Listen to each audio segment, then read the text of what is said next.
Well, good evening. Welcome to Crystal Bay. Well, in working with stage 4 cancer patients, one of the things that would come up often is relationships, especially with breast cancer issue. I found that each and every one of them was dealing with a relationship issue. And the relationship issue was either the significant other or a messed up family member. It was very consistent. You know, if you think about somebody you might know that had a breast cancer issue, or was dealing with a breast cancer issue, if you look back, just prior to the first symptom, you'll find that there's a relationship issue. And so, what I was thinking is, what if we spend some time this evening going over some ideas on how to deal with all relationships? And then, is that something I should do? Yeah. Okay, just checking, you know. And what if we do a meditation to neutralize all that? Is that something? Yeah. And what if I share with you a way where you can win 3 days and 2 nights here at the hotel, no strings attached? Is that something? Yeah, okay, so we're at the right place. Well, the first relationship I want to speak to you about is your parents. That's the first one you have to deal with. And let me tell you the way it works. Believe it or not, you were given the perfect parents, the perfect situation. You could not find a better parent. And let me tell you, I had this client patient. She was in her 30s. And she was carrying this idea of abandonment. What happened was this. Her mom was in an abusive relationship prior to her birth. She gets pregnant, and then all of a sudden the guy takes off, and so she's left to being raised with her mother. And she carried this for 30 years.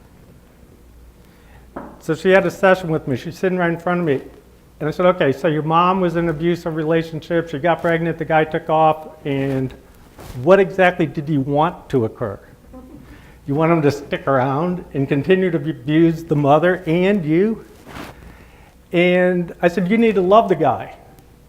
And she looked. Well, if he wasn't around, you wouldn't be here. And so she started shifting. Well, what happened was this, and this is something we see a lot. What happened was she entered relationships through her early 20s, and it was the same as her biological father. They would abandon her. There was abusive situations. And the way it works is this. It continues to repeat until you get the lesson. Her lesson was this. Her real father never left her. The Father, the Source, the Protector, the Healer, never ever left, was always there for her and provided for her throughout her life. And then all of a sudden she realized that, and this is the challenge, when you focus your relationship on God, you don't need some guy. And she goes, oh my God, I don't need a guy, I need to build a relationship with God. And she started to shift. Well, here's the aha. When you get the lesson and you build that relationship with Source, then you enter, and you get the lesson, then you enter the right relationship with the right person that does not have that issue. Because there's no reason for that person to be anything other than that, because you got the lesson. So the parents are, the first place where, you have to. The other one is family members and tribal friends. Here's something you might want to, I notice a lot of people taking notes. This one's powerful. Just because they're family doesn't mean you have to be friends. Keep in mind with family members and tribal members, if they have a problem with you, they're judging you. But only the all-knowing can judge. And there's only 2 questions you can always ask. First of all is this, does God, Source, have a problem with me? No. Then you ask, do I have a problem with me? And if the answer is no, there's no problem. It's that simple. They have to judge you in order to have a problem with you, and they're not qualified. I always tell people this, hey, you're going to take it home with you. Your opinion of me is your opinion of me. The other one where we found a lot of problems, in working with stage 4 cancer patients, we would have people come into the clinic, and the relationship issue came from work. That in the workplace, you're dealing with the life lesson of control. You're also dealing with something real important, identity. Anybody who knows me, everybody around me has the middle name the. There's Mike the plumber, Ed the electrician, John the Baptist, Mark the healer. It doesn't end. And it becomes our identity. Well, what happens is this: when we're challenged with our identity, or we're in a work situation, and this is important, where there's no way out, that's when it becomes a problem. What I found with the cancer patients, or breast cancer patients, you figure, well, everyone has a relationship issue, but not everyone has breast cancer. And that's correct. The difference is this: the ones that get breast cancer have no way out. They painted themselves in a corner. They can't leave the relationship. They can't do anything. Subconsciously, unconsciously, they manifest breast cancer. Course in Miracles says, hey, when the patient sees no benefit in the disease, they are healed.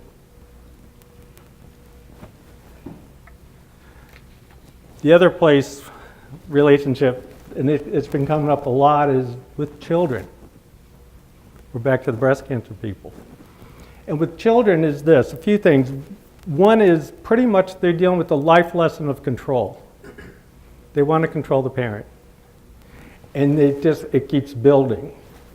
And I've been working with a few that actually, I had a lady, seriously, she was over 60, I'll just leave it at that, still dealing with her parents and literally talking about suicide. And the reason why is this: suicide's the ultimate control. Everybody says to the parents, hey, there's nothing worse than losing a child. Well, there is. Losing a child to suicide. And the reason why is this: the parent plays the role, only if I would have, could have, should have done something different. And then it goes one step further. If they would have been a better parent in their mind. And the child knows that. The challenge we had, in fact, one of the questions I always get is, what about kids with cancer? Anybody ever wonder about that? Here's the way that works, and it's very consistent. One, it was an unwanted pregnancy, and the parents were challenging whether they should keep the child or not. Big time, high on the chart.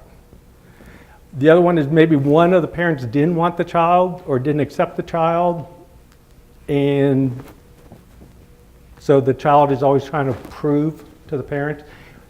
Number one reason, parents are separated. Kid gets sick, parents come together. Then it becomes the norm that the child is sick. And so what happens, they have to turn it up. Now the child's in the hospital, parents come together. And the challenge with working with younger children is they take it all the way. They just push it. They don't have the life experience to shift them out of it. So when we look at most children, in your relationship with children, it's all about control. So here's the ultimate fix for all relationships. From the Course in Miracles: resist nothing. Now I'm going to give an inside trick for all the guys here in the audience and all the guys online watching this. It's the number one relationship trick for the guy. For the guys, all you have to do is say yes. Whatever's going on, whatever she says, just say yes. And you'll have a blast, guaranteed. And the reason why is this. When we look back at the early part of the relationship, we're in the dating, running around dating, and she goes, hey, let's go to a chick flick. And you go, yeah, let's go to the chick flick. And then 20 years later, she says, hey, I want to watch the chick flick. And you know, I don't want to watch it. So to heal any relationship, say yes. I've been working with some children that were actually over the age of 18 that were out of control. And they're dealing with control. And one of the things I would point out to them is this. I would say, well, you know what? In dealing with, let's say it's a mother issue, dealing with your mom, that mother, your mother's controlling you. Like, what do you mean? That mother is controlling you and making you angry. Let's say that's the emotion they're dealing with. And so then you guys start beating heads and it gets worse. Here's the fix, and believe it or not, I say to the child, do you want to take control? They go, yeah, their eyes get bigger than anything. Say yes to the parent. They say, clean the room? Oh yeah, I'll go clean the room. Whatever they tell you to do, just go do. Then there's no butting of heads. They're not controlling that emotion. Believe it or not, it's hard to believe. Once they understand, hey, look, I can't get control. All I have to do is say yes. They shift. It's beyond amazing. One of the things I like to do with relationships of any kind, whether it's significant other, corporate, or the child. So on a 1 to 10, 10 being great, 1 being not so great, how do you rate your relationship? And let me tell you the way it works. If you have her, she goes, that's a 3. And if you have him, he goes, oh, it's an 8. And then I asked her, I said, well, what exactly has to occur for him to be closer to a 10? She goes, get a job, get off the couch, do this, do that, whatever. And then you just tell them, hey, this is where it's at. Well, here's the thing with the children. I'd say to the child, okay, on a 1 to 10, 10 being great, 1 being not so great, how do you rate, let's say, your mother? 3. I said, how do you rate yourself as being the daughter or the son? And there's a pause. And for the most part, they say 3.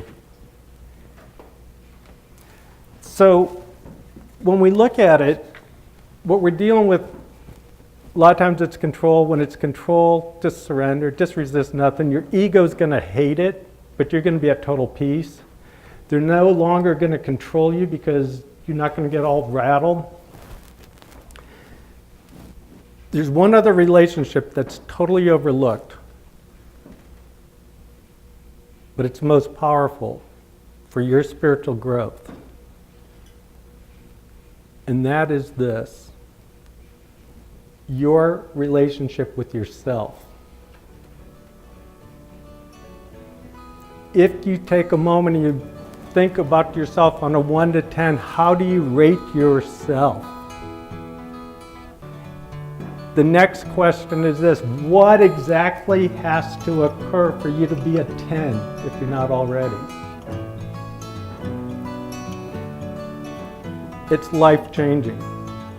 The challenge in spiritual growth at the very end of the tears, as you get to the end, and you start emerging and you're in that kingdom state, you hit this point where can you love yourself as much as you love all? And that's the challenge. Are you worthy to be that?